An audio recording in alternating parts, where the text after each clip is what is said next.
बचपन भर के साथी वीणा और सुमित के जीवन की कथा है यह। सुमित एक अच्छे खाते पीते परिवार का सबसे छोटा पुत्र था। उससे बड़े दो भाई और दो बहन थी। उन सबकी शादियां हो चुकी थी। सामान्य से कुछ अधिक ही संपन्न परिवार था उसका। कह सकते हैं मध्यम से भी कुछ उस श्रेणी का ही था। व्यापारिक घराना था। परंतु वीणा एक सामान्य परिवार की लड़की थी। वह चार भाई बहनों में सबसे बड़ी थी। उससे छोटी दो बहन और एक भाई था। भाई वीरेन उसके ठीक बाद का था और वीरेन से छोटी दो बहनें मधु और नीता थी। पिता एक निजी कंपनी में कार्यरत थे। माँ एक निजी विद्यालय की शिक्षिका थी। पिता कुछ पार्ट टाइम भी काम कर लेते थे, इसलिए परिवार का खर्च बहुत समृद्धि से तो नहीं पर सामान्य तरीके से चल जाता था। उन्हें किसी के सामने कभी हाथ फैलाने की आवश्यकता नहीं पड़ी, क्योंकि पति पत्नी दोनों ही मितव्ययी थे। वे भविष्य के आकस्मिक खर्चों के लिए भी कुछ न कुछ बचाकर हर महीना रखते थे, जो उनके आकस्मिक ज़रूरत में काम आ जाता था। वीणा इस बार बीए कर चुकी थी। उसके नंबर तो अच्छे आए थे, क्योंकि वह पढ़ने में बहुत अच्छी थी। उसकी गिनती मेधावी छात्रा में होती थी। वीणा बीए के बाद बीएड करना चाहती थी। उसकी इच्छा थी बीएड करके शिक्षिका बने। उसने बीएड के लिए शासकीय महाविद्यालय में भी आवेदन किया था, लेकिन वहाँ इतनी भीड़ थी उसका चयन नहीं हो पाया। चयन हुआ पेड कोर्स के लिए, जिसमें उसे लगभग 1 लाख खर्च करना था पूरे कोर्स के लिए शुल्क के रूप में। वीणा परेशान हो गई। वह जानती थी कि उसके माता पिता के पास इतने पैसे नहीं हैं। उसे चिंतित देखकर उसकी माँ ने पूछा तो उसने बतला दिया। माँ बोली, चिंता मत करो, देखो हम लोग कुछ व्यवस्था करते हैं, बात करती हूँ तुम्हारे पिता से। उसके पिता ने कहा, सुनते हैं बीएड कोर्स वाले किश्त में भी फीस ले लेते हैं, इसलिए तुम जाओ काउंसलिंग के लिए और उनसे बात करो। अगर वह किश्त में पैसे लेने को तैयार हो जाएं, हम तुम्हारा एडमिशन करवा सकते हैं, क्योंकि अभी पूरे तो नहीं पर कुछ रकम है हमारे पास, वह तुम्हें दे देंगे और शेष थोड़ा थोड़ा करके हम लोग 6 महीने में दे देंगे, क्योंकि कुछ महीने जो हमने फिक्स करके रखा था वह 6 महीने बाद निकलने वाला है, तो तुम्हारी फीस पूरी हो जाएगी। वीणा जाना नहीं चाहती थी, परंतु माता पिता ने उसे संबल दिया और काउंसलिंग के लिए भेज दिया। वीणा अपने छोटे भाई वीरेन को लेकर काउंसलिंग के लिए गई। दोनों बहन भाई ट्रेन में बैठे थे। उनके सामने की बर्थ पर दो लड़के भी बैठे थे। वीणा चुपचाप बैठकर खिड़की से बाहर देखती रही। सामने बैठे लड़कों में से एक ने उसके भाई से बात करना शुरू किया। भाई से बात करते करते फिर उससे भी बात होने लगी। पता चला वह दोनों भी बीएड की काउंसलिंग के लिए ही जा रहे थे, परंतु उनका कॉलेज दूसरा था। उन दोनों में से एक का नाम अजय और एक का सुमित था। ये चारों एक ही शहर में जा रहे थे। वे स्टेशन पर एक साथ उतरे। बातचीत के क्रम में वीरेन से अजय और सुमित को पता चल गया था यह लोग सिर्फ 20,000 रुपये लेकर जा रहे हैं एडमिशन के लिए, और इनका एडमिशन तभी हो पाएगा यदि किस्त में फीस लेने के लिए कॉलेज तैयार हो जाए। उन्होंने भी भरोसा दिया, चिंता मत करें, आपका एडमिशन ज़रूर होगा। राजस्थान में कॉलेज वाले लोग किस्त में फ़ीस लेते हैं, ऐसे नहीं लेंगे तो उन्हें स्टूडेंट्स नहीं मिलेंगे, इसलिए आप बिल्कुल भी चिंता ना करें, आप जाकर बात कीजिएगा। मीना आई अपने कॉलेज।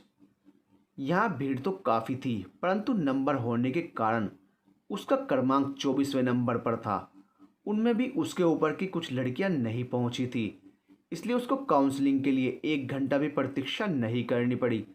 उसके सारे प्रमाण पत्रों की जांच के बाद फीस जमा करने का निर्देश मिला। उसे एक साथ 1 लाख रुपया जमा करना था। उसने अपनी घरेलू स्थिति की जानकारी दी और कहा, आप किस्त में फीस देने की अनुमति मुझे दें। अभी मैं 20,000 रुपये दे रही हूँ, 6 महीनों में मैं पूरी फीस दे दूँगी। लेकिन कॉलेज वाले तैयार नहीं हुए। उनका कहना था, अभी 50,000 और दो, शेष 50,000 के लिए हम 1 माह का समय दे सकते हैं। यदि ऐसे फीस दे सकती हो तभी एडमिशन मिलेगा। वीना दुखी मन से वापस निकल गई। वीना के पास से मात्र 20,000 रुपये ही थे। एक माह के अंदर 1 लाख पूरा करना तो असंभव था। वहाँ से वापस हो गई। वापस दोनों स्टेशन पहुँचे। ट्रेन में अभी देर थी। एक खाली बेंच देखकर दोनों बैठ गए।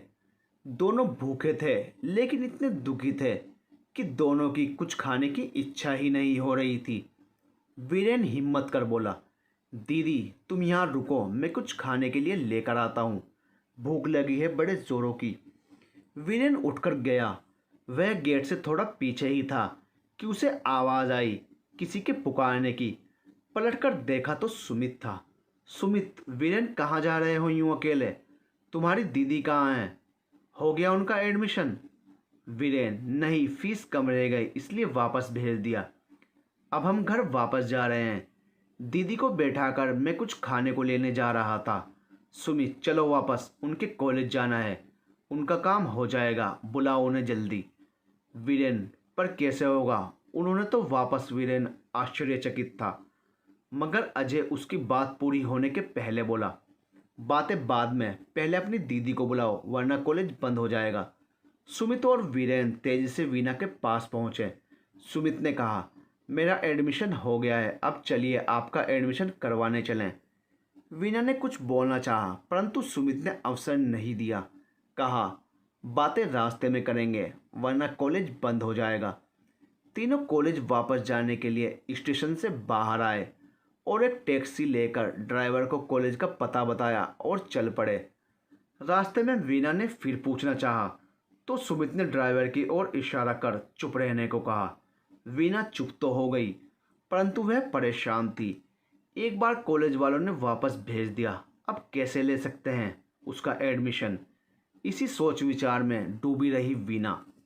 दीदी उतरो, हम पहुंच गए। भाई की आवाज़ सुनकर वह चौंक पड़ी। अरे हाँ, कॉलेज तो आ गया। सुमित आगे ड्राइवर के पास ही बैठा था। उसने कब भाड़ा दिया उन्हें पता भी नहीं चला। टैक्सी वापस भेज ये लोग कॉलेज के अंदर गए। सुमित ने वीना को 50,000 रुपये दिए और कहा, जाइए अब आप फीस जमा कर अपना एडमिशन करवा लीजिए। वीना, परंतु आपके पास इतने रुपये कहाँ से आए और मैं आपके पैसे नहीं ले सकती। सुमित, अरे आप बिना एडमिशन लिए नहीं जा सकती हैं। चलिए, इन रुपयों से आपका एडमिशन हो जाएगा, इसलिए रुपये ले लीजिए। मैं 1 लाख लेकर आया था फीस देने के लिए। हमारे कॉलेज में मैंने किश्त के लिए बात की तो वे आधी फीस देने एडमिशन के लिए तैयार हो गए, तो मैंने आधी फीस दी और आधे रख लिए, तो वही 50,000 मेरे पास बचे हुए हैं। मैंने सोचा अगर आपको ज़रूरत होगी तो आपको दे देंगे और अगर नहीं ज़रूरत होगी फिर वापस जाकर कॉलेज को दे देंगे। स्टेशन आए थे आपको देखने, कहीं ऐसा तो नहीं कि आप लोग लौट रहे हों। यहाँ 2 ही बीएड कॉलेज हैं और दोनों एक ही संस्था के हैं, इसलिए मुझे लग गया कि दोनों की तो नियमावली एक ही होगी। जब वह आधे में कर रहे हैं आपका भी आधे में ही करेंगे। लीजिए और जाकर फीस जमा कीजिए, फिर हम स्टेशन जाएंगे। अजय वहाँ प्रतीक्षा कर रहा होगा। उसका नहीं हुआ था तो उसे मैंने एडमिशन के बाद स्टेशन पर जाकर रुकने के लिए कहा और आपकी खोज में सबवे निकल पड़ा। इतना लंबा स्पष्टीकरण सुनकर वीना चकित थी। कोई कैसे एक अनजान लड़की के लिए इतनी तकलीफ उठा सकता है? वीना सोच नहीं पा रही थी क्या किया जाए। उससे रुपये लेना नहीं चाहती थी। उसने रुपये लेने से मना किया तो वह वीरेन से कहने लगा, अरे वीरेन, तुम अपनी दीदी को समझाओ ना, अभी ले लें और जब तुम्हारे पापा पैसा देंगे कॉलेज में देने के लिए उस समय मुझे वापस दे देंगी। भाई ने बात को समझा तो भाई ने भी कहा, दीदी ले लो ना, इस तरह तुम दोनों का काम हो जा रहा है। भैया का भी एडमिशन हो ही गया, तुम्हारा भी हो जाएगा। और ऐसा थोड़े ही ना है कि हम लोग उनका पैसा नहीं चुका पाएंगे। पापा जब देंगे तुमको तो वापस कर देना, और पापा को जब पता चलेगा सुमित भैया ने हमारी मदद की है तो वह कोशिश करेंगे और जल्दी ही पैसा वापस करने की। अभी ले लो। फिर भाई के भी जिद करने पर वीना ने पैसा लिया।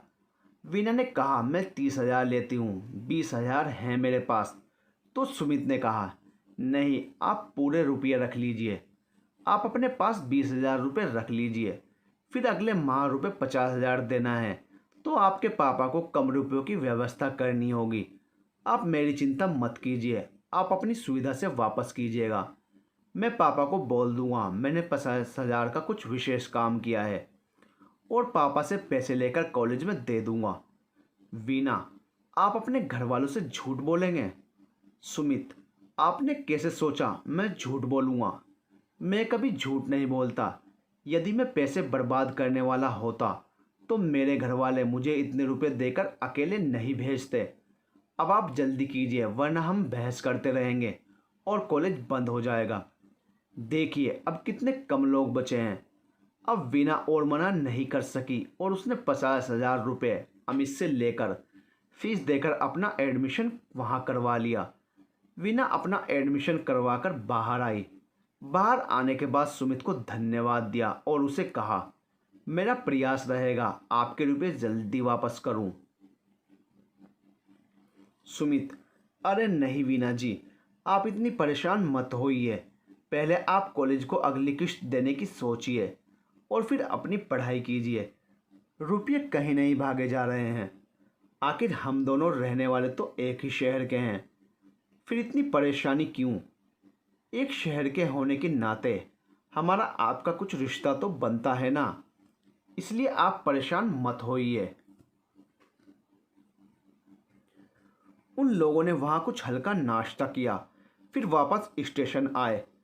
स्टेशन पर अजय उन लोगों की प्रतीक्षा में बैठा उन्हें ही देखते हुए बोला, अरे कितनी देर हो गई आप लोगों को, मैं तो कब का आ गया यहाँ पर। आप लोगों को इतनी देर कैसे हुई? सुमित ने कहा, हाँ, इनके कॉलेज में कुछ देर हो गई थी। भीड़ बहुत अधिक थी और यह लोग इस शहर में पहली बार आए हैं, इसलिए देर से पहुँचे थे, इसलिए देर हो गई। चलो कोई बात नहीं, आखिरी ट्रेन का टाइम तो अभी बचा हुआ है, इसलिए चिंता की कोई बात नहीं। अगर वह भी निकल गई होती तब परेशानी थी। सुमित की बातों का इशारा वीना और वीरेन दोनों समझ गए थे। अजय की फीस के रुपयों की बाबत कोई जानकारी नहीं थी और उस संबंध में अब कोई चर्चा भी नहीं करनी है। सुमित, अजय तुमने कुछ खाया क्या? अमरूद लिए थे मैंने खाए, तुम्हारे लिए भी रखे हैं। उसने उन्हें अमरूद दिया। वीरेन ने सबसे पहले अमरूद खाया और कहा, वाह भैया, अमरूद तो स्वादिष्ट हैं। ट्रेन का टिकट लिया? ट्रेन की आने में देर थी तो विचार हुआ कैंटीन में जाकर कुछ खा लिया जाए। ये लोग कैंटीन गए और वहाँ जाकर नाश्ता किया, फिर कॉफ़ी पीकर आपस में बातें करते हुए ट्रेन की प्रतीक्षा करने लगे। ट्रेन आने के बाद उसमें सवार होकर ये लोग वापस अपने शहर आ गए। रास्ते में इन लोगों ने एक दूसरे को अपने घर का पता और मोबाइल नंबर दिया। स्टेशन से बाहर आकर इन लोगों ने एक दूसरे से विदा ली और अपने अपने घर पहुंच गए। घर पहुंचते पहुंचते काफ़ी रात हो गई थी और थकान भी काफ़ी हो गई थी, तो रात में किसी से कुछ भी नहीं कहा और फ्रेश होकर सोने चले गए।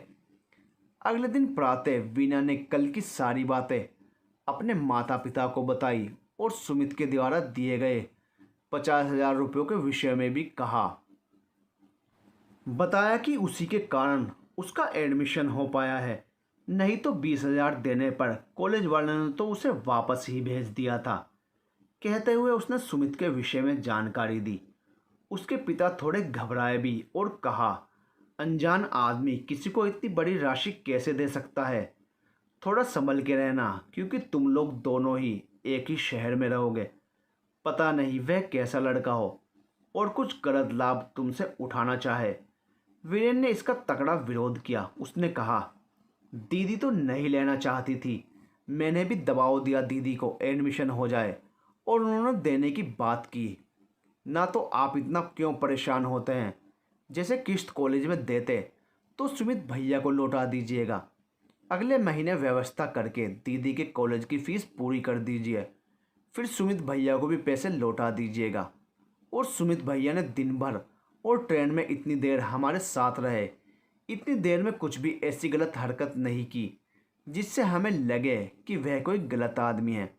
उसके माता पिता ने उसे खामोश रहने को बोला और कहा, तुमसे बड़ी है तो अधिक समझदार भी होगी तुम्हारी दीदी, और हमें भी उस पर विश्वास है, लेकिन फिर भी उस लड़के की पूरी जानकारी तो लेनी ही होगी।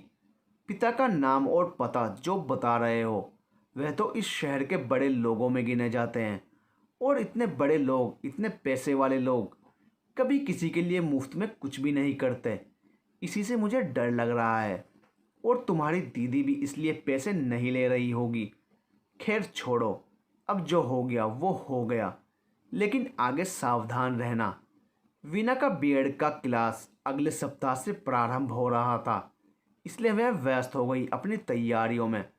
अपने पिता के साथ वह इस बार कॉलेज गई। इस बार उसकी सुमित या अजय से भेंट नहीं हुई। उसके पिता उसके कॉलेज और हॉस्टल की व्यवस्था देखकर संतुष्ट होकर अपने घर आए। इस बीच सुमित की वीरेन से फ़ोन पर बात हुई और उसी वीना का समाचार भी पता लगा। सुमित ने वीना को कभी फ़ोन नहीं किया। सुमित भी अपने कॉलेज चला गया था। दोनों की क्लास प्रारंभ हो गई।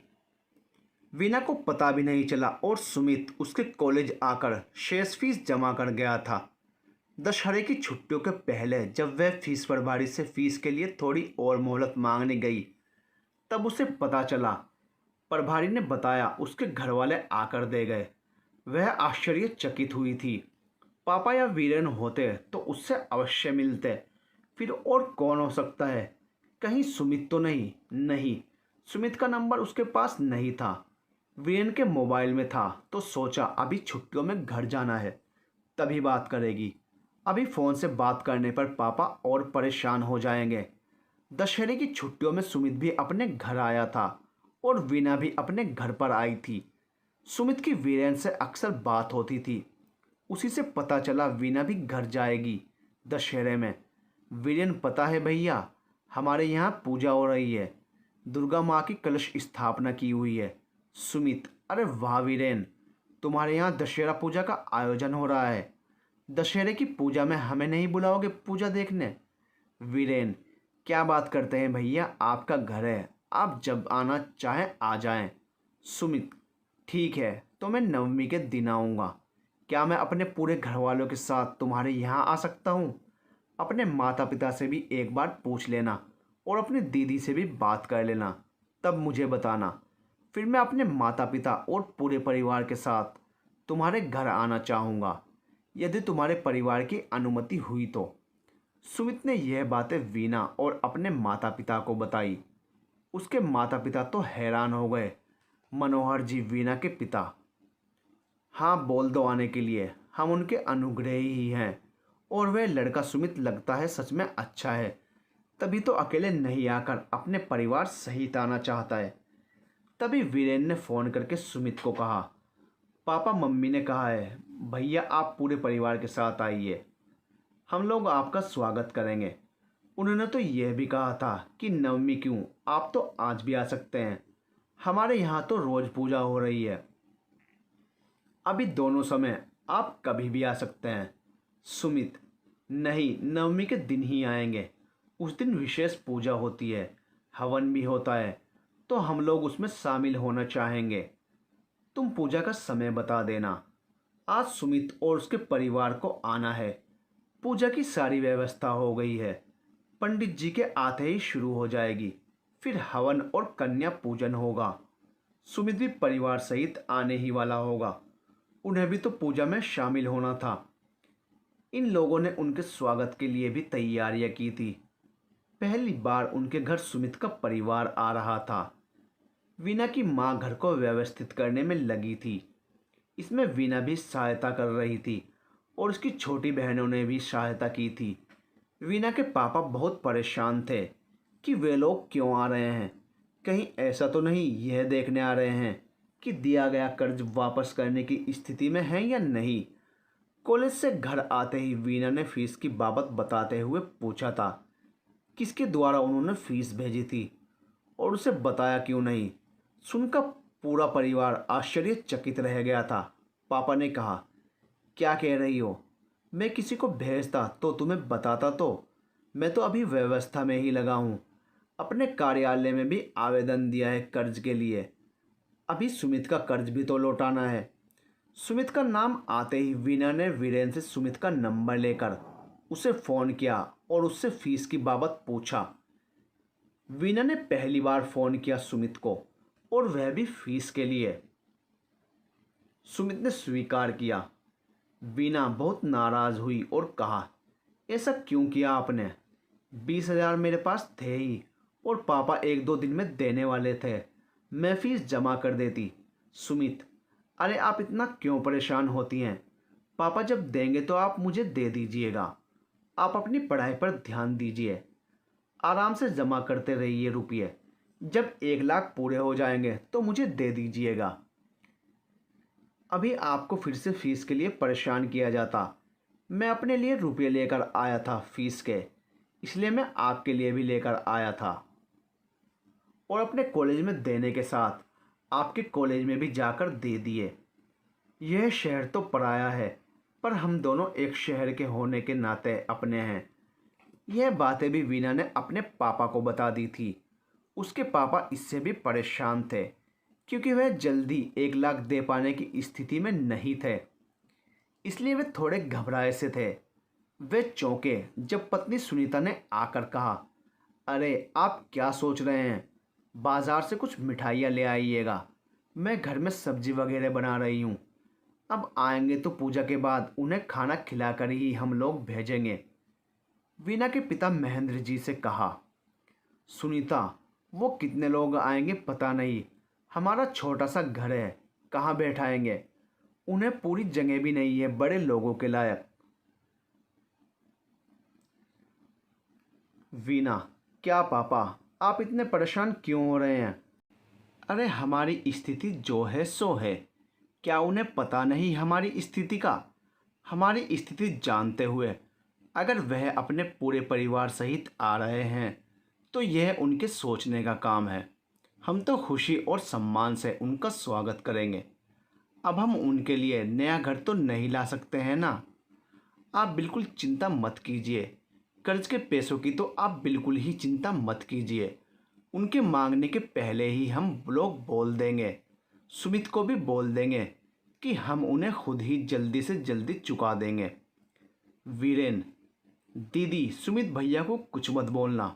वो तो खुद ही बार बार बोलते हैं कि कर्जे की चिंता मत कीजिए, और वैसे भी यह बोलना अच्छा लगेगा क्या उनके माता पिता के सामने? उसको कुछ भी मत बोलना, अच्छा नहीं लगेगा। यह सुनकर वीणा खामोश रह गई। तभी पंडित जी आ गए और माँ पापा पूजा के लिए जाने लगे। वीरेन ने कहा, मैं मिठाई ले आता हूँ। सुमित भैया भी आ ही रहे होंगे।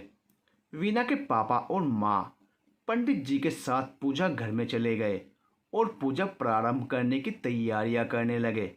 वीना ने एक बार फिर से घर व्यवस्थित कर दिया और रसोई में जाकर अपनी बहनों के साथ मिलकर कुंवारी कन्या के लिए सात्विक भोजन बनाने लगी। तभी वीरेन आया, बोलते, दीदी दीदी देखो, वे लोग आ गए हैं। पापा और माँ तो पूजा में हैं। आओ उनका स्वागत करो, ये मिठाई रखो। कहकर उसने मिठाई को छोटी बहन को दे दिया और वीना को लिए बाहर आ गया। वीना, बिना उन्हें अंदर लिए क्यों आ गया तू? उन्हें लेकर अंदर आता ना। वीरेन, दीदी मैं अंदर जब आया था तभी मैंने गाड़ी की आवाज़ सुनी। देखा तो गाड़ी रुक रही थी तो मैं तुम्हें बोलने लगा। बस मैं भी जा रहा हूँ स्वागत के लिए। यह दोनों आए दरवाजे तक। वीरेन आगे बढ़कर सुमित को प्रणाम कर उन सभी का स्वागत करता है। सुमित ने अपने पूरे परिवार का परिचय करवाया। सुमित, वीरेन, यह मेरी माताजी पिताजी, यह मेरे भैया, यह मेरी भाभी हैं, और यह है मेरी प्यारी सी भतीजी पीहू। वीरेन ने सभी बड़ों को प्रणाम किया। अब तक वीना भी पास आ चुकी थी।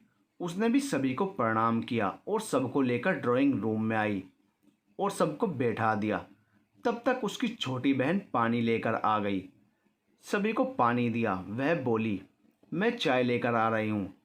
पहले चाय पीकर फिर पूजा में जाएंगे। तो सुमित की माँ ने कहा, नहीं बेटा, हम लोग थोड़ा पैर धोकर पहले पूजा करेंगे। झूठे मुंह से पूजा कैसे करेंगे? इसलिए चाय मत बनाओ। तुम्हारे माँ पापा नहीं दिख रहे। लगता है पूजा शुरू हो गई है। वीना जी अभी थोड़ी देर पहले शुरू हुई है। इन लोगों को भी ले जाकर फ्रेश होने के बाद पूजा रूम में बिठा दिया गया। सबने पूजा की, फिर हवन हुआ। हवन के बाद कन्या पूजन करना था। वीरेन कुमारी पूजा के लिए कन्याओं को ले आया था और वीना और उसकी बहनों ने मिलकर लड़कियों के पांव धोकर उनका श्रृंगार किया, उनकी पूजा की। उनके माता पिता ने भी सारी कन्याओं की पूजा की। सुमित की भतीजी पीहू भी कुंवारी कन्या के रूप में पूजित होकर भोजन के लिए बैठी थी और वह इस ग्रुप में बैठकर बहुत खुश थी। सुमित उससे मजाक कर रहा था। आज तो तुम भी दुर्गा माँ हो पीहू। सभी कन्याओं को दक्षिणा देकर विदा करने के बाद वीना और सुमित के परिवार ने मिलजुल कर एक साथ खाना खाया, खुशनुमा माहौल में। सुमित की माताजी वीना की माँ से उनकी बेटियों की प्रशंसा करते नहीं थक रही थी। सुमित की भाभी वीना के साथ सहायता के लिए गई, लेकिन उसने मुस्कुराते हुए कहा, अरे आप हमारी अतिथि हैं भाभी, आप तो सिर्फ देखते रहिए। भाभी अभी कितना काम है, पूजा का समय है और आप लोग भी व्रत में हो और आज तो काफ़ी काम हो जाता है, तो थोड़ी मदद तो करने दीजिए। वीना भाभी आप तो सिर्फ देखिए सारा काम कैसे हो जाता है, हम लोग सारा काम खुद से ही करते हैं। सुमित की भाभी यह सुनकर मुस्कुरा दी। खाना खाने के बाद बातों के मध्य सुमित के पिता परवेश जी ने वीना के पिता से कहा, भाई साहब हम लोग आज एक विशेष प्रायोजन से आपके यहाँ आए हैं। दुर्गा माँ की पूजा है आज। मुझे लगा मैं जो चाहता हूँ मेरी मनोकामना पूरी हो जाएगी। महेंद्र जी, भाई साहब ऐसी कौन सी मनोकामना है आपकी? आप इतने बड़े आदमी हैं, आपकी हर मनोकामना ईश्वर पूरी करेंगे। परवेश जी, ईश्वर तो सबकी मनोकामना पूरी करते हैं, शायद वह हम पर भी मेहरबान हो जाएं। मैं जो कहना चाहता हूँ हिचक रहा हूँ कहते, पता नहीं आपको जचे या नहीं, फिर भी मेरे मन की बात मैं आपको बता दे रहा हूँ।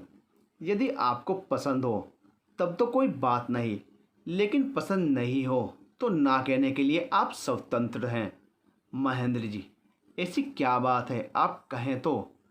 परवेश जी, हमें आपकी बिटिया वीना सुमित के लिए बहुत पसंद है। हम आपकी बिटिया वीना को अपने घर की बहू बनाना चाहते हैं। यदि आपको यह रिश्ता पसंद हो, वीना को सुमित पसंद हो, तो हम रिश्तेदारी के बंधन में बंध जाएं।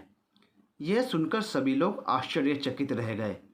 वीना भी आश्चर्यचकित रह गई। उन लोगों ने क्या सोचा था और यह क्या बात हो रही है?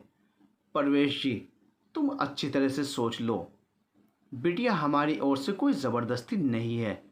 पसंद ना हो सुमित तो तुम ना कहने के लिए स्वतंत्र हो। दरअसल जब तुमसे वह पहली बार मिला था, सुमित ट्रेन में, तभी से तुम्हें पसंद करता है और वहाँ से आने के बाद भी तुम्हारी बातें करते नहीं थक रहा है। रोज़ तुम्हारी बात एक बार ज़रूर करता है। इसलिए सोचा कि चलो तुम लोगों से मिल लिया जाए, और जब यहाँ मिले तो सचमुच मुझे भी लगा कि उसकी पसंद लाखों में एक है।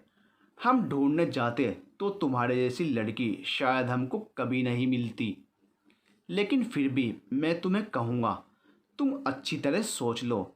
अगर तुम्हें पसंद हो तो ठीक है, नहीं तो तुम ना करोगी तो हमें दुख तो अवश्य होगा। तुम जैसी बहू नहीं पाने का, परंतु कोई ऐतराज़ नहीं होगा। वीना चुपचाप सर झुकाकर बैठी रही। महेंद्र जी, भाई साहब आपने तो इतनी बड़ी बात कह दी है, हमारे लिए तो खुशी की बात होगी। हम अपने को सौभाग्यशाली समझेंगे कि हमारी वीना को आपके जैसा परिवार मिला। हम लोग तो आपके परिवार से रिश्ते के लिए कल्पना भी नहीं कर सकते थे। इतना ऊंचा परिवार है आपका, और हम लोग कुछ भी नहीं कर पाएंगे, आपकी बराबरी में कहीं नहीं आएंगे। पता नहीं सुमित जी ने क्या सोचकर वीना को पसंद किया, जबकि हमारे पास तो कुछ भी नहीं है। महेंद्र जी, आपके पास तो लक्ष्मी है वीणा जैसी बिटिया के रूप में। आपने जो संस्कार और शिक्षा इन्हें दिया है वह सब में नहीं मिलता। हमें ऐसी ही बहू चाहिए। आज हम लोग चलते हैं। आप लोग अच्छी तरह सोच लीजिए और आपका जो फैसला होगा आप हमें बता दीजिएगा। उसके बाद वे लोग वहाँ से विदा हुए। काफ़ी देर तक उन्हें विदा करने के बाद भी यह लोग आपस में इसी संबंध में बातें करते रहे कि यह क्या बात हो गई। महेंद्र जी, हमने क्या सोचा था और ये क्या हुआ बिटिया। हमें लगता है कि ज़रूर कभी मोती दान किए होंगे, जो इनके जैसा परिवार खुद बढ़कर तुम्हारा हाथ मांगने आया है। पसंद है हमें तो यह रिश्ता। हमें सुमित बहुत अच्छा लगा। तुम लोगों ने जितनी बातें बताई हैं और आज भी जो उनका व्यवहार देखा, इससे लगा लड़का बहुत शालीन है। तभी तो अकेले नहीं आकर अपने माता पिता के साथ आया। अपने पिता के द्वारा शादी की बात करवाई अभिभावकों के माध्यम से। इससे तो लगता है कि लड़का बहुत अच्छा है। तो क्यों ना हम लोग रिश्ता मान लें और तुम भी बीएड कर ही रही हो, शादी कर देते हैं। उसके बाद तुम भी नौकरी करोगी। वीना, मैं मानती हूँ कि वे लोग बहुत अच्छे हैं, परिवार भी बहुत अच्छा है, इनमें कोई बुराई नहीं है। लेकिन मैं बीएड करने के पहले शादी नहीं करना चाहती। मैं चाहती हूँ पहले अपने पाँव पर खड़ी हो जाऊँ, उसके बाद शादी करूँ। माँ, तुम्हें नौकरी करने की क्या ज़रूरत होगी। इतना बड़ा परिवार है उनका, अपना व्यवसाय है। तुमको कुछ करना ही होगा तो वही संभालना। वीना, माँ, मैं अपने पाँव पर खड़ी होना चाहती हूँ। मैं सिर्फ वहाँ सजावटी गुड़िया बनकर नहीं रहना चाहती। रही बात घर संभालने की, तो मैं यहाँ भी तो तुम्हारी मदद करती हूँ ना। वहाँ भी मैं करूँगी, सबकी देखभाल भी करूँगी। मुझे शादी से इनकार नहीं है माँ, लेकिन जब तक अपने पाँव पर खड़ी नहीं हो जाऊँ, नौकरी नहीं करने लगूँ, तब तक मैं शादी नहीं करूँगी। पापा, आप उनसे कहें, अगर उन्हें मेरी यह बात मंजूर होगी तब तो ठीक है, नहीं तो मेरी तरफ से ना होगी। अगले दिन वीना के पिता वीरेंद्र को लेकर सुमित के घर जाते हैं। उन लोगों ने बहुत खुश होकर उनका स्वागत किया और बातचीत के बीच में महेंद्र जी ने मीना की इच्छा उन लोगों को बता दी। सुमित के पिता ने कहा, अभी सुमित और उसके भैया दोनों घर में नहीं हैं। हम लोग आपस में बात करके आपसे बात कर लेंगे। महेंद्र जी वापस आ गए। शरद पूर्णिमा के दिन फिर से एक बार सुमित का परिवार वीना के घर में था। इस बार भी सुमित ने ही फ़ोन किया था वीरेन को और कहा था कि वो परिवार सहित शाम को उन लोगों से मिलने आ रहा है। पूरा परिवार उनके स्वागत की तैयारियां करके उनकी प्रतीक्षा कर रहा था। वे लोग नियत समय पर आ गए। सुमित के पापा ने वीना के पापा को गले से लगाया और कहा, हम लोग संबंधी बने या नहीं, मित्र तो बन ही सकते हैं, इसलिए हम लोग गले ही मिलेंगे। सुमित की माँ और भाभी और भैया भी सबसे प्रेम से मिले। इसके बाद सब बैठे और बातें करने लगे। साथ में चाय नाश्ता भी चलता रहा। सुमित के पापा ने इस बार सीधा संबोधित किया वीना को और कहा, देखो बिटिया, हम लोगों ने तुम्हारी बात पर गहन विमर्श किया और हमने निर्णय लिया कि तुम बहुत समझदार हो। इसीलिए तुम जो निर्णय ले रही हो उससे हमें तुम्हारा सहयोग करना चाहिए। तुम भी बीएड कर लो। बीएड के बाद तुम्हारी नौकरी तो लग ही जाएगी। उसके बाद भी यदि तुम सिविल सर्विस की तैयारी करना चाहती हो तो तैयारी करो। तुम्हें वह तैयारी हम करवाएंगे। आज से तुम सिर्फ अपनी पढ़ाई की चिंता करो और पढ़ाई के खर्चे की बात हमारे ऊपर छोड़ दो। और हाँ, तुम्हारी यदि कोई और समस्या है या तुम किसी और को पसंद करती हो तो स्पष्ट कहो। हम तुम्हारे साथ कोई भी ज़बरदस्ती नहीं करेंगे।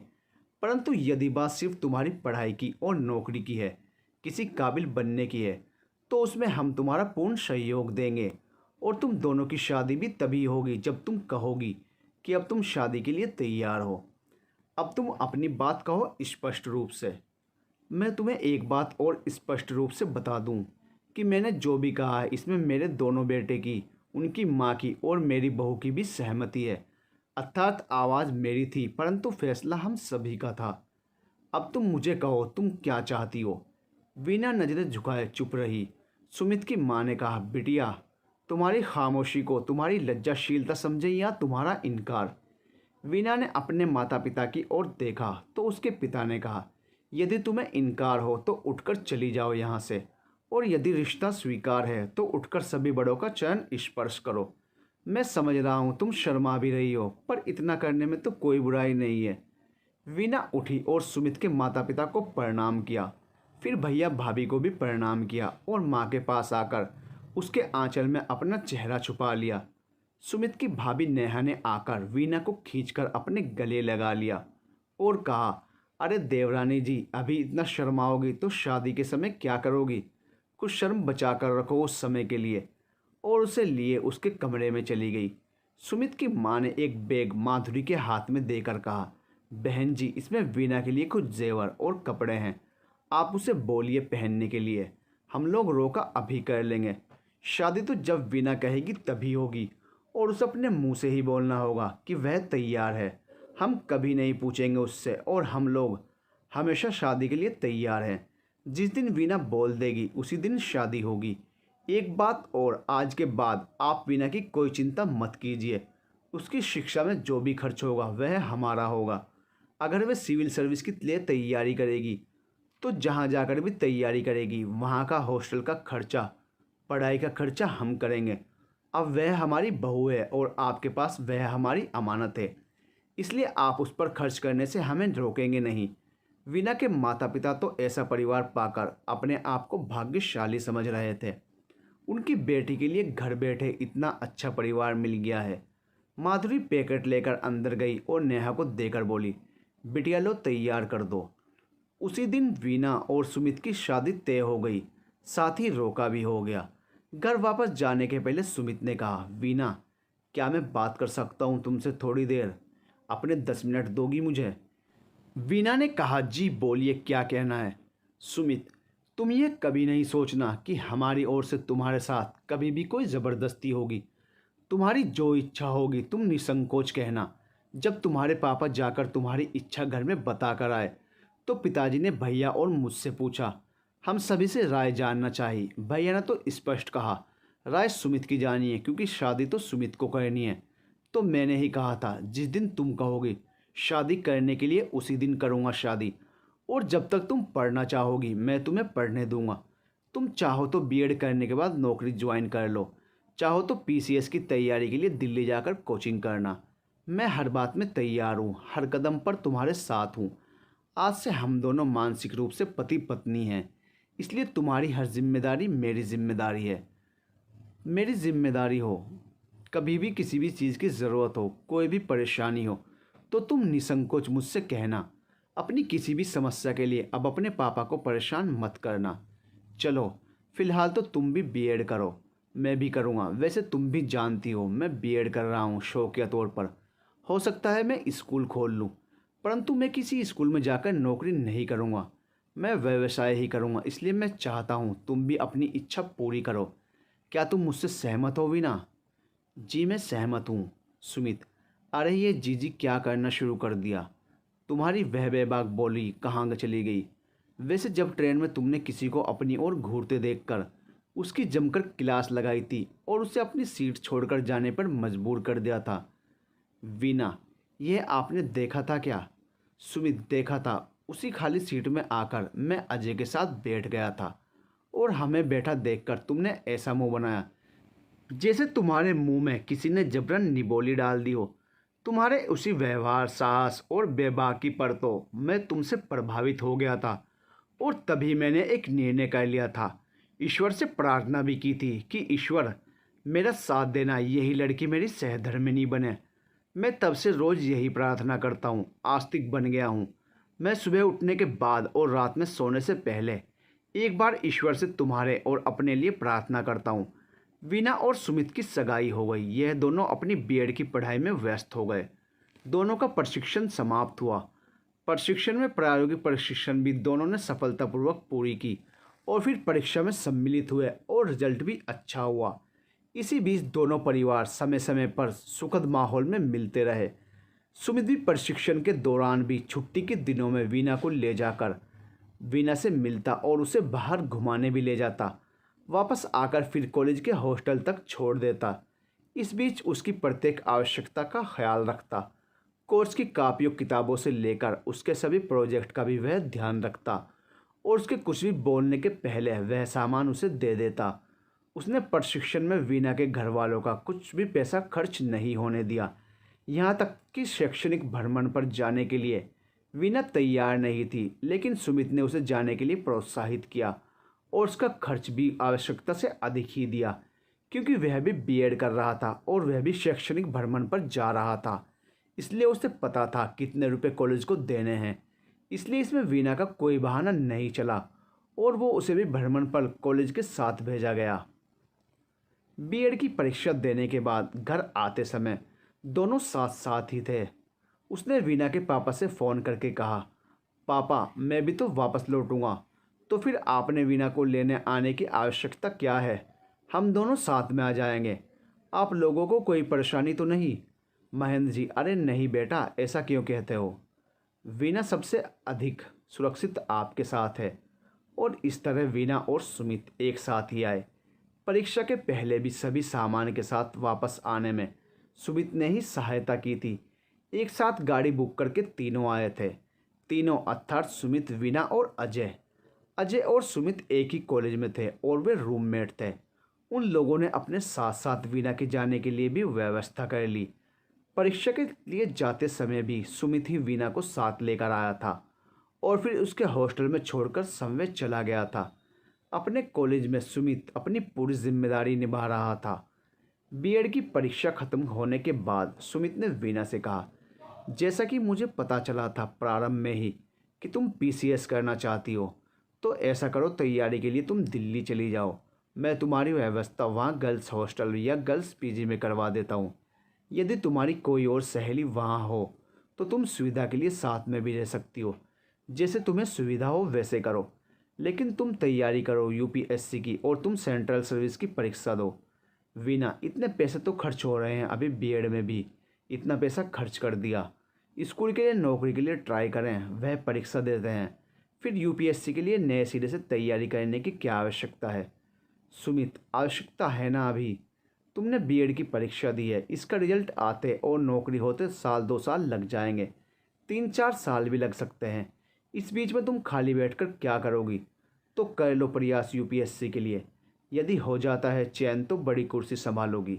और ये क्या है तुम्हारा कहना, इतने पैसे लग गए हैं बीएड में, तो वह तो तुम्हारा करियर सुरक्षित ही हो गया ना।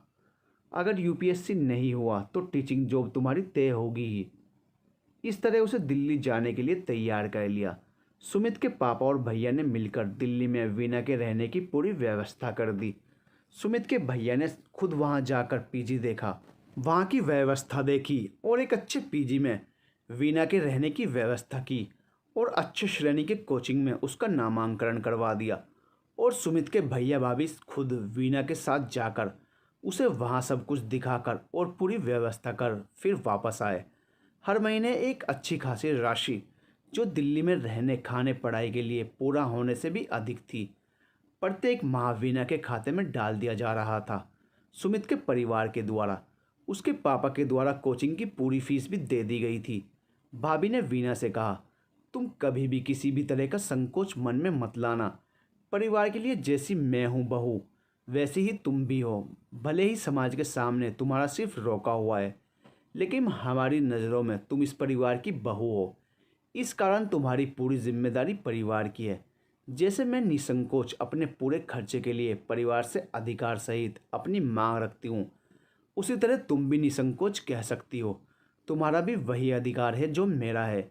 हाँ, तुम्हें कर्तव्य अभी पूरा नहीं दिया गया, क्योंकि तुम एक विशेष कार्य में अभी लगी हो, तो अभी वही तुम्हारा कर्तव्य है। तुम यदि अपने करियर में सफलता की ऊंचाई प्राप्त करती हो तो हम मानेंगे तुम हमारे प्रति अपने कर्तव्यों का पालन कर रही हो। इसलिए दिल खोलकर पढ़ो और अपना दिमाग सिर्फ अपने करियर की ओर लगाओ।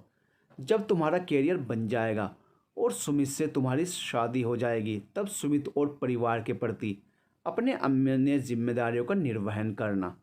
वीना अपनी यूपीएससी की कोचिंग में व्यस्त हो गई, साथ ही वह शिक्षक पात्रता परीक्षा की भी तैयारी कर रही थी। इस बीच सुमित से उसकी फ़ोन से बातचीत होती थी। सुमित भी उससे सामान्य बातचीत, उसका हाल समाचार लेता और छोटी मोटी समस्याएं होती उसका समाधान कर देता। शिक्षक पात्रता परीक्षा संपन्न हो गई, परंतु यूपीएससी की कोचिंग अभी चल रही थी। कभी कभी 2-3 दिन के लिए वीना अपने घर आती और फिर वापस चली जाती। अब उसका लक्ष्य यूपीएससी में सफलता प्राप्त करना था। अजय ने भी टीईटी की परीक्षा दी थी और वह उसके परिणाम एवं राज्य के शिक्षा विभाग से निकलने वाली नियुक्ति के विज्ञापन की प्रतीक्षा में था। इधर सुमित स्कूल खोलने की तैयारी कर रहा था। इसमें वह काफ़ी सारे कार्य कर चुका था। मसलन ज़मीन की व्यवस्था हो चुकी थी। स्कूल का नक्शे के अनुसार भवन निर्माण आधा से अधिक हो चुका था और स्कूल का पंजीकरण भी उसने करवा लिया था। सरकार से अनुमति भी प्राप्त कर ली थी विद्यालय खोलने के लिए। अब उसे स्कूल की बिल्डिंग पूरा करके रंग रोगन करके उसमें फर्नीचर एवं अन्य व्यवस्था करना, शिक्षक की व्यवस्था करना और विज्ञापन देकर तथा परीक्षा लेकर छात्र का चयन करना बचा था। वह इस सब में लगा हुआ था। उसने अजय को अपने साथ सहायता के लिए कह रखा था। साथ ही कुछ अन्य स्टाफ अपने कार्य में मदद के लिए नियुक्त कर लिए थे। अजय ने उससे कहा, जब तक मेरी नौकरी नहीं होती है स्कूल निर्माण में मैं तुम्हारी हर संभव मदद करूँगा, लेकिन नौकरी होने के बाद मैं मदद नहीं कर पाऊँगा। हाँ, अवकाश के दिन रोज़ खाली समय में मेरे लायक कुछ भी काम होगा तो मैं तुम्हारी सहायता ज़रूर करूँगा। तुम चाहो तो वीना को भी अपने साथ स्कूल में मदद के लिए ले सकते हो। उसे प्रिंसिपल बना देना, वह बहुत अच्छे से स्कूल संभाल लेगी। सुमित, नहीं अजय, मैं वीना को अपने साथ नहीं ले सकता। उसके लिए मैंने कुछ और सपना देखा है। स्कूल के लिए तो मुझे बहुत सारे शिक्षक या कर्मचारी मिल जाएंगे।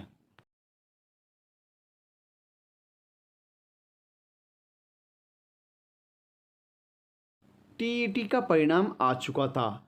वीणा उत्तीर्ण हो गई थी। अब उसे विभाग से निकलने वाले नियुक्ति के विज्ञापन की प्रतीक्षा थी, परंतु वह अभी भी यूपीएससी के लिए तैयारी में लगी थी। अजय टीईटी की परीक्षा में उत्तीर्ण नहीं हो पाया था। अपने उत्तीर्ण नहीं होने पर वह बहुत दुखी हो गया था, परंतु सुमित ने सांत्वना दी और कहा, चिंता क्यों करते हो, इस बार नहीं हुआ तो अगली बार हो जाएगा। हो सकता है तुम्हें उससे अच्छी नौकरी मिले। तुम तैयारी करते रहो, तब तक स्कूल भी संभालो। चाहो तो तुम प्रिंसिपल का पद लो या मेरे साथ और अन्य काम करो। अजय मान गया और वह स्कूल स्थापना की व्यवस्था में लग गया। शिक्षा विभाग से शिक्षक नियुक्ति के लिए विज्ञापन निकला, जिसमें वीना का चयन हो गया। वीना को अपने शहर के ही एक स्कूल में नौकरी मिल गई थी, जहां वह घर में आना जाना कर सकती थी। अब तक यूपीएससी की कोचिंग भी समाप्त हो गई थी, इसलिए वीना दिल्ली से वापस अपने घर आ गई थी। कोचिंग में तैयार किए गए नोट्स थे उसके पास, जिसका वह अध्ययन कर रही थी। वीना अब और भी व्यस्त हो गई थी। वह प्रतिदिन सुबह 4 बजे उठकर 2.5-3 घंटे पढ़ाई करती, फिर तैयार होकर स्कूल चली जाती। स्कूल में दिन भर बच्चों को पढ़ाने के बाद वह शाम को घर आती। घर में कुछ माँ की भी सहायता करती और रात को फिर वह 2 घंटे पढ़ाई करती। पढ़ाई के लिए उसके पास किताबें और कोचिंग में तैयार किए गए नोट्स थे, जिनका वह उपयोग कर रही थी। इसके अतिरिक्त वह दैनिक अखबार और विभिन्न प्रतियोगी पत्रिकाओं की भी सहायता ले रही थी। एक दिन उसके स्कूल से आने के बाद माँ ने नाश्ता और चाय दिया। फिर उसके पास बैठ गई और कहने लगी, बिटिया, अब तो तुम्हारी नौकरी भी हो गई है। अब यदि तू शादी के लिए तैयार हो तो उन्हें संदेश भेजें और हम भी तैयारी करें। अब और कितने दिन वे लोग इंतज़ार करेंगे। वीना, क्या उन लोगों ने कुछ कहा था तुमसे? माँ, नहीं, उन लोगों ने तो कुछ भी नहीं कहा। मैं ही कह रही हूँ। रोका हुए 2 वर्ष से अधिक हो गया है और तुम्हारी उम्र भी तो बढ़ती जा रही है, इसलिए मुझे लगता है और प्रतीक्षा नहीं करनी चाहिए। वीना, माँ, तुम इतनी परेशान क्यों हो रही हो जब उन लोगों ने कुछ भी नहीं कहा, और तुम क्यों भी मुझे भी परेशान कर रही हो? माँ, सुमित के पापा ने क्या कहा था याद है ना? या मैं याद दिलाऊं? उन्होंने कहा था तुम्हारे ऊपर वे कभी दबाव नहीं डालेंगे शादी के लिए। जब तुम खुद कहोगी शादी के लिए तैयार हो तभी शादी होगी, तो वे लोग कैसे बोल सकते हैं कुछ? वीना, यही तो मैं कह रही हूँ माँ। जब उन्होंने कुछ नहीं कहा, उन्हें कोई परेशानी नहीं है, तो तुम क्यों घबरा रही हो? थोड़ा सा मुझे और समय दे दो। मैं समझती हूँ तुम्हारी परेशानी, लेकिन सोचो, पिछली बार मेरी तैयारी नहीं हुई थी। ठीक से मुख्य परीक्षा की तैयारी तो मैं कर ही नहीं पाई थी, इसलिए मैं प्रारंभिक परीक्षा पास करके रह गई। मुख्य परीक्षा नहीं निकाल पाई। प्लीज़ माँ, मुझे इस बार सिर्फ समय दे दो। अभी तो मैंने पूरी तैयारी की है और अब भी तैयारी में लगी हूँ। मैं तुमसे वादा करती हूँ, इस बार नहीं हुआ तो जब तुम कहोगी मैं शादी कर लूँगी। इस बार मुझे पूरी तरह तैयारी कर लेने दो। इसके बाद माधुरी ने कुछ भी नहीं कहा और वीना यूपीएससी की तैयारी में लगी रही। सुमित का स्कूल बनकर तैयार हो गया था। अब उसने शिक्षकों की नियुक्ति भी प्रारंभ कर दी थी। बच्चों के लिए भी अखबार, टीवी और नेट पर विज्ञापन दे दिया था। उसका विद्यालय आवासीय भी था। स्कूल की व्यवस्था देखने से ही भव्य लगता था, इसलिए जो भी अभिभावक एक बार आते आवेदन पत्र लेकर ही जाते। इस तरह उसका विद्यालय प्रारंभ हो चुका था। अजय उसी विद्यालय में प्राचार्य का पद संभाल चुका था और बहुत ही लगन से विद्यालय को बढ़ाने में लगा हुआ था। समय बीत रहा था। सुमित का स्कूल प्रारंभ हो चुका था। वह अपने स्कूल के कार्यों में व्यस्त हो गया था, परंतु व्यस्तता के बाद भी वह वीना का पूरा ध्यान रखता। प्रत्येक दिन एक बार उसे ज़रूर फ़ोन करता और उसका समाचार लेता। वीना का यूपीएससी का प्रारंभिक परीक्षा का रिजल्ट आ चुका था। उसने परीक्षा उत्तीर्ण कर ली थी। अब उसे मुख्य परीक्षा देनी थी। इस बार उसने मुख्य परीक्षा की भी तैयारी की थी। प्रारंभिक परीक्षा दिलवाने सुमित ही उसे ले गया था। वह कितना भी व्यस्त हो फिर भी वीना की समस्याओं के समाधान के लिए समय निकाल ही लेता। मुख्य परीक्षा की तिथि और कार्यक्रम आ चुका था। इसमें कई दिन लगने थे, तो इसमें साथ रहने में वीना की माँ को जाना था, लेकिन ठहरने की व्यवस्था, आने जाने की पूरी व्यवस्था सुमित ही कर रहा था। परीक्षा की तिथि भी आ गई। साथ में सुमित जाकर उन्हें छोड़कर और परीक्षा केंद्र के पास ही इन दोनों माँ बेटी के रहने की व्यवस्था करके वापस आया। परीक्षा देकर वापस आने के बाद वीना आश्वस्त थी कि वह मुख्य परीक्षा निकाल लेगी और वास्तव में हुआ भी यही। मुख्य परीक्षा में वीना के नंबर काफ़ी अच्छे थे, इसलिए उम्मीद थी सबको कि वह साक्षात्कार में अवश्य सफल होगी। वीना परीक्षा के बाद फिर से स्कूल में पढ़ाने में लग गई। इसी बीच वीरेन भी अपनी पढ़ाई पूरी कर चुका था और वह भी प्रतियोगिता परीक्षाओं की तैयारी कर रहा था, जिसमें वीना उसकी सहायता कर रही थी। कभी कभी सुमित के माँ पापा भी वीना और उसके परिवार से मिलने आ जाते और कभी उन्हें भी अपने यहाँ आमंत्रित करते। दोनों परिवारों का संबंध बिना विवाह हुए ही काफ़ी निकट हो गया था। साक्षात्कार की तिथि आई और वीना साक्षात्कार देने दिल्ली गई। इस बार सुमित और वीना की माँ उसके साथ थे। साक्षात्कार के बाद सुमित ने वीना से पूछा, साक्षात्कार कैसा रहा तुम्हारा? वीना, मेरे विचार से तो अच्छा ही रहा। मैंने उनके सभी प्रश्नों के जवाब दिए। मेरे विचार से बोर्ड के सदस्य संतुष्ट थे। अब आगे तो परिणाम ही बताएगा। सुमित, अब जो भी होगा देखा जाएगा। घर वापस आने के बाद वीना की माँ ने उससे कहा, बिटिया, तुमने मुझे कहा था इस बार मौका देने के लिए। तुमने प्रारंभिक परीक्षा भी उत्तीर्ण की और मुख्य परीक्षा भी उत्तीर्ण की। मैंने तुम्हें बीच में शादी के लिए एक बार भी कुछ नहीं कहा है, परंतु अब तो तुम साक्षात्कार दे चुकी हो। अब तो तुम्हें कोई तैयारी नहीं करनी है, तो शादी के लिए हाँ कर दो। वीना, ठीक है माँ, आपकी जो मर्जी हो वह करो। यदि मेरा चयन नहीं भी होता है तो अगले चांस के लिए इंतज़ार करने के लिए नहीं कहूँगी। फिर मैं शादी के बाद ही करूँगी तैयारी। मुझे पता है कि सुमित मुझे कभी भी इसके लिए मना नहीं करेंगे। वैसे मुझे उम्मीद है इसी बार चयन हो जाना चाहिए, तो अब तुम जो भी तारीख चाहो तय कर सकती हो। वीना के घर में तो इस जवाब से खुशियाँ ही छा गई। वीना के पिता अगले दिन ही सुमित के घर जाकर शादी का दिन तय करने की बात करते हैं। सुमित के पिता ने कहा, क्या मैं एक बार खुद वीना से बात कर सकता हूँ? मैं उसके मुंह से हाँ सुनना चाहता हूँ। वीना के पिता ने उन्हें अगले ही दिन अपने घर आने के लिए आमंत्रित कर लिया। अगले दिन शाम के समय सुमित का पूरा परिवार वीना के घर पर था। सामान्य शिष्टाचार कुशल क्षेम के बाद वीना ने सुमित के पिता से पूछा, बिटिया, क्या तुम्हें पता है तुम्हारे पिता कल मेरे पास गए थे? वीना, जी मुझे पता है। सुमित के पापा, क्यों गए थे यह पता है? वीना, जी पता है। सुमित के पापा, फिर तुम्हारा क्या विचार है, मैं तुम्हारे मुंह से सुनना चाहता हूँ। वीना, जी आप बड़े जो भी फैसला करेंगे मुझे मंजूर है। मुझे उम्मीद है इस बार में मेरा चयन हो जाएगा।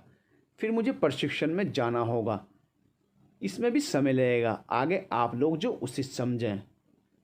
सुमित के पापा वीना की बात समझ गए। उन्होंने कहा, बिटिया समय मांगती है प्रशिक्षण लेने के लिए, लेने दीजिए इसे प्रशिक्षण। प्रशिक्षण लेने के बाद ही हम लोग शादी करेंगे। इस पर तय हो गया कि जब वीना का प्रशिक्षण समाप्त होगा उसके बाद ही शादी होगी। वीना की माँ तो इस बात से दुखी हो गई, लेकिन अब वह कुछ भी नहीं कर सकती थी। इस प्रकार वीना अपने स्कूल में कार्य के साथ साक्षात्कार की तैयारी में व्यस्त हो गई और सुमित अपना स्कूल देख रहा था। वीना का यूपीएससी का फाइनल रिजल्ट आ गया। वह टॉप 10 में आई थी और अपने राज्य में टॉपर थी। सभी अखबारों में उसका फोटो छपा था। सभी समाचार पत्रों के प्रथम पृष्ठ पर यह समाचार था। उसके घर पर टीवी और समाचार पत्र के रिपोर्टरों का तांता लगा था उसके साक्षात्कार के लिए। उसके आस पड़ोस शहर वाले और स्कूल के विद्यार्थी से लेकर शिक्षक तक गौरवान्वित थे। सभी उसे बधाई दे रहे थे, अभ्यर्थना कर रहे थे उसकी। सुमित और उसका परिवार भी उसे बधाई देने के लिए घर आया था। घर वालों ने तो पहले ही फ़ोन से ही उसे बधाई और शुभकामनाएं दी थी। अभी तो वे उसे मिठाई खिलाने आए थे। उसके घर में खुशियाँ छाई हुई थी। छोटा भाई वीरेन और दोनों बहनें भी चहक रहे थे। उसके माता पिता की खुशी का तो ठिकाना ही नहीं था। उन्हें वीना ने आज गर्व करने का इतना बड़ा अवसर जो प्रदान किया था। आज उसे प्रशिक्षण के लिए मसूरी जाना था। दोनों परिवार के सभी सदस्य उसे ट्रेन में चढ़ाने स्टेशन तक आए थे। इसके पहले उसे अपने विद्यालय में त्यागपत्र दिया था, जिसे स्वीकार कर लिया गया था, और उसके विद्यालय से उसकी विदाई भव्य समारोह आयोजित कर शुभकामना सहित दी गई थी। उसके विदाई समारोह में शिक्षा विभाग के जिले के अधिकारी गण भी आए थे। सभी उसे आज विदाई देने स्टेशन भी आए थे। स्टेशन पर सुमित के साथ अजय भी उसे विदा देने आया था। ट्रेन की सीटी देने के पहले अजय ने धीरे से वीना के कान के पास अपना मुंह ले जाकर कहा, भाभी आज फिर आप ट्रेन में हैं। पिछले ट्रेन का सफ़र मत भूलिएगा। जब आपकी सुमित से भेंट हुई थी उस सफ़र ने आपकी और सुमित की ज़िंदगी में बहुत बदलाव लाया। मेरी कामना है आप उन्नति के शिखर पर चढ़ती रहें, परंतु ध्यान रखिएगा इस सफ़र में किसी और को अपनी बातें मत बताइएगा, वरना क्या पता कोई सुमित का प्रतिस्पर्धी इस सफ़र में बन जाए। वीना पहले तो घबराई, फिर मुस्कुराकर बोली, ऐसा कभी नहीं होगा। हम एक बार ही किसी का वर्ण करते हैं और वह मैंने कर लिया है। सुमित जी का स्थान लेने वाला मेरे जीवन में कोई दूसरा नहीं आ सकता। इन दोनों को चुपके चुपके बात करते देखकर सुमित ने कहा, क्या बात है, तुम दोनों मेरे विरुद्ध कुछ षड्यंत्र कर रहे हो? अजय हंस पड़ा। नहीं सुमित, तुम्हारे विरुद्ध कम से कम भाभी से कोई दूसरा अब कोई षड्यंत्र नहीं कर सकता, ऐसा मुझे विश्वास है। भाभी सिर्फ तुम्हारे लिए बनी है। वह प्रशिक्षण के लिए विदा हो गई। वीना का प्रशिक्षण केंद्र में प्रशिक्षण समाप्त हुआ। इस बीच प्रतिदिन दोनों फ़ोन से घंटों बातें करते। उसे प्रशिक्षण के लिए जिला आवंटित किया गया था। जिला में भी उसने विभिन्न विभागों में प्रशिक्षण प्राप्त किया। कई प्रखंड में अंचल में कार्य करते हुए प्रायोगिक प्रशिक्षण प्राप्त किया। हर समय हर स्थान पर उसे सुमित का सहयोग मिलता रहा। उसका प्रशिक्षण पूर्ण हो गया था और प्रमाण पत्र भी मिल गया। उसकी प्रथम नियुक्ति मिल गई थी। अपने प्रथम नियुक्ति के लिए योगदान देने अब उसे जाना था। उसके पास सुमित का फ़ोन आया। उसने कहा, योगदान देने जाना है तुम्हें, मैं साथ में चलूं या तुम वीरेन के साथ चली जाओगी? उसने कहा, मैं तुम्हें फ़ोन करने ही वाली थी, तुम आ जाओ। सुमित के आने के बाद उसने कहा, प्रथम योगदान के लिए जाने के पहले मैं चाहती हूँ हमारी शादी हो जाए। सुमित, तुम इतना क्यों परेशान हो रही हो, क्या बात है? अब मन नहीं लग रहा है क्या मेरे बिना? वीना, नहीं यह बात नहीं है। मैं तो तुमसे सिर्फ बातें करते हुए भी अपना पूरा जीवन बिता सकती हूँ, लेकिन मैं चाहती हूँ कि मैं अपने पहले कार्य का प्रभार लेने के पहले शादीशुदा हो जाऊँ। सुमित, ऐसी क्या बात हो गई? वीणा, तुम नहीं जानते हो वहाँ प्रशिक्षण के दौरान कितने लोगों ने मुझे शादी के लिए प्रस्ताव दिया। दरअसल प्रशिक्षण केंद्र में सभी अपना जोड़ा बना लेते थे। किसी को विश्वास नहीं हो रहा था कि मेरी शादी तय हो गई है। कोई मेरी बात मानने के लिए तैयार नहीं था। इतना समझाने के बाद भी मैं यह विश्वास नहीं दिला पाई कि मेरी शादी तय हो गई है, और वहाँ मैं बहुत घमंडी नकचड़ी के रूप में प्रसिद्ध हो गई। मैं नहीं चाहती कि मेरे कार्यस्थल में भी मेरी छवि कुछ ऐसी बने। इसलिए मैं चाहती हूँ कि या तो मैं शादी के बाद योगदान के लिए जाऊँ, या फिर शादी का दिन तय करो।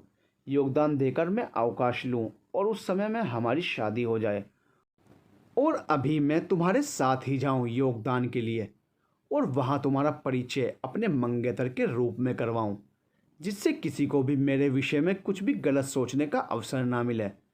सुमित ने उसकी बात को समझा। अगले दिन वह योगदान दिलाने वीणा के साथ गया। दोनों परिवारों ने मिलकर तय कर लिया शादी का दिन। सीमित समय में ही शादी की तैयारियां करनी थी। दोनों परिवारों ने मिलकर बहुत ही कुशलता से पूरी व्यवस्था की। आज सुमित और वीणा की शादी हो गई। समाज के सामने उनके रिश्ते को मान्यता मिल गई। जो रिश्ता पिछले 5 वर्षों से मानसिक था, वह आज समाज की मान्यता प्राप्त कर 7 फेरों के बंधन में बंधकर 7 जन्मों के बंधन में बंध गया, और इस युगल के ट्रेन में हुए प्रेम को मंजिल मिल गई। ईश्वर करे इसी तरह सभी के पवित्र प्रेम को मंजिल मिल जाए।